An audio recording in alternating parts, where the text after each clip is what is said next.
Jadi untuk kesempatan kali ini gue ada motor Mio. Motor Mio ini ngebul. Keterangan yang punya motor sih tadinya habis digadai. Setelah digadai, pas dibalikin keadaan motornya mati. Oke, karena kita nggak berfokus ke motor gadaian, kita berfokus ke motor ngebulnya aja atau ke motor matinya aja. Yaudah, kita langsung garapin motornya. Gimana videonya, serunya kayak apa? Semoga ini bisa menghibur dan bermanfaat buat kalian. Let's go bosku. Jadi di kesempatan kali ini gue ada motor Mio, Mio karburator, Mio Sporty atau Mio Old dan Mio lama Mio series ya. Jadi motor ini ngalamin nge-gym, motornya mati, macet mesinnya. Jadi kalau di vonis sementara itu ada dua indikasi ya. Yang pertama, motor ini adalah hilang kompresi, yang kedua juga adalah hilang pengapian. Itu untuk analisa pertama yang gue cek. Tapi setelah gue pastikan motor ini tuh ngalamin hilang kompresi atau loss kompresi sehingga motornya nge-gym. Dan keterangan orang sebelumnya juga motornya ini ngebul keluar asap putih ya teman-teman. Jadi untuk langkah berikutnya kita akan bongkar motor ini. Kita akan copot semua bodi yang menghalangi karena kita akan berfokus di mesin yang akan kita bongkar. Yamaha Mio ini kehabisan oli dan akhirnya mesinnya macet. Kalau kayak gini sih biasanya cenderung mengalami beberapa gejala ya. Yang pertama, kalau oli udah habis sangat sedikit gitu pelumas pada bagian mesin tidak bisa berfungsi, sangat normal. Ini dapat menyebabkan gesekan yang tinggi antara komponen-komponen dan mesin, sehingga menghasilkan panas berlebihan. Saat gue melakukan pembongkaran ini, yang bagian tersulitnya adalah mencopot atau melepas si bagian piston. Karena pistonnya macet dan nyangkut di bagian pen pistonnya sama si stang pistonnya. Di satu sisi juga pistonnya ini udah parah banget, dan juga udah lecet-lecet, beret yang timbul kayak begini. Kalau udah begini udah pasti akan ngebul dan akan nge-gym. Kemudian ini adalah kondisi dari head silindernya atau bagian head atau kopnya. Dan di sini udah detonasi parah. Kalian bisa lihat sendiri bentuk klepnya banyak keraknya, kotorannya. Kalau kayak gini biasanya keraknya akan nyempil di bagian payung klep dan ini bisa nyebabin loss kompresi atau kompresinya nyangkut atau bisa dibilang juga gagal kompresi. Businya juga itu kayak habis mentok sama kerak-kerak yang ada di dalam piston.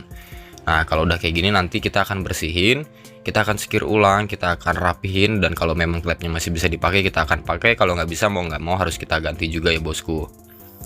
Terus kemudian untuk bagian pistonnya ini yang tadi kita bongkar, pistonnya ini juga parah dan udah nggak layak pakai, dan nanti ini yang akan kita coulter atau kita overboss. Kebetulan juga pistonnya ini besar, jadi nanti kita cek ulang ya perlu kita ganti boringan atau enggak. Kalau memang perlu ya akan kita ganti boringan, kalau enggak ya kita lanjutin aja. Ini kalian bisa lihat keraknya kayak bagaimana dan lecet-lecetnya juga bagaimana. Ring shakernya juga udah nggak fungsi. Dan ini untuk bagian lindernya atau boringannya. Lindernya ini juga berat. Ini udah pasti sih ya akan berat karena pistonnya yang seperti itu.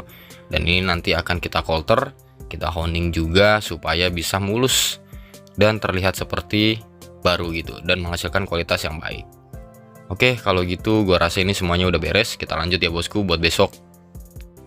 Karena channel ini masih baru banget dan gue berharap banget sama kalian untuk support Gilenjo dengan cara kalian subscribe. Terima kasih bosku.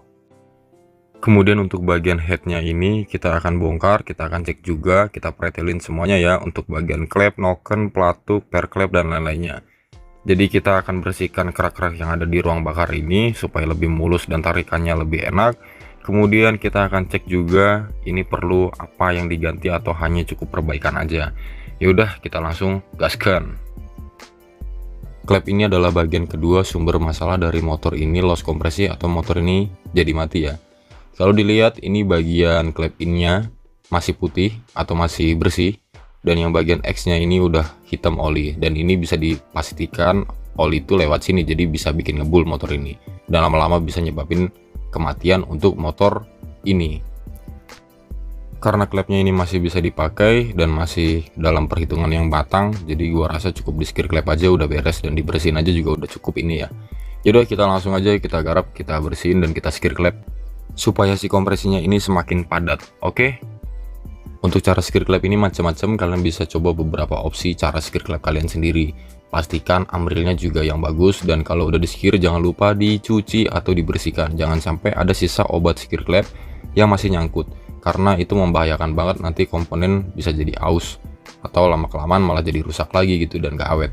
Ya udah, gua rasa untuk bagian skir klep ini udah beres, kita lanjut ke bagian yang lain. Dan untuk noken as ini masih lumayan bagus, masih sangat layak pakai dan nggak perlu diganti. Ini hanya lecet-lecet sedikit, ini nggak mempengaruhi apapun. Intinya masih sangat bisa untuk dipakai di motor kalian. Lumayan buat hemat-hemat dana bosku. Kemudian untuk bagian boring atau liner atau blok silinder ini penampakan setelah kita honing atau kita coulter ya.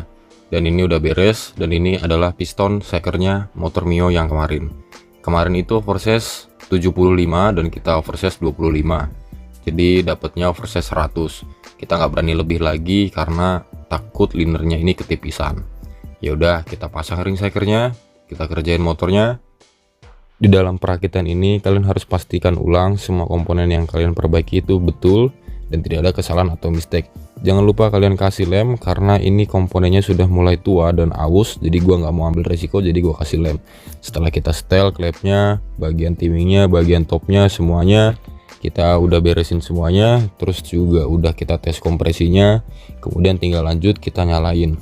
Dan satu tips dari gua, ketika kalian melakukan perbaikan sepeda motor yang setelah ngebul terus kemudian dibenerin, jangan kalian pasang dulu knalpotnya di last ending atau di bagian finishing. Tujuannya supaya kalian bisa melihat apakah pengerjaan kalian itu berhasil dalam benerin motor ngebul atau masih belum berhasil. Kalau nanti dari blok silindernya atau headcopnya itu tidak ngeluarin asap atau tidak ngebul, tandanya pengerjaan kalian udah beres. Dan kalau masih ngebul berarti kalian harus perbaikin ulang. Ini di luar dari knalpot yang nanti akan keluar asap, karena di knalpot itu adalah sisa-sisa oli yang sebelumnya tertimbun di situ. Gitu ya bosku.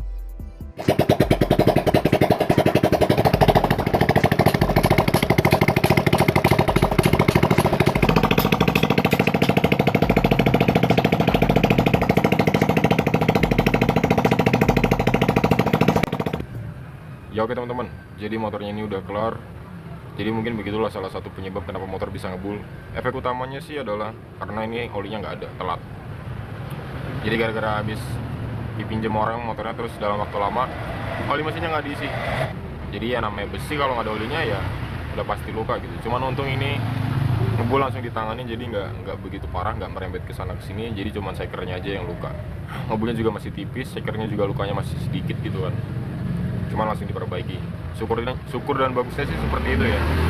Jadi ya udah, mungkin begitu aja dari gue, Gilenjoy. Thanks for watching. Kalau gue ada kesalahan kata seperti biasa, gue selalu minta maaf. Jangan lupa lu subscribe, lu like, lu share. Yang penting lu subscribe biar gue makin semangat buat bagi-bagi ilmu dan video lainnya. Oke, salam dari gue, Gilenjoy. See you.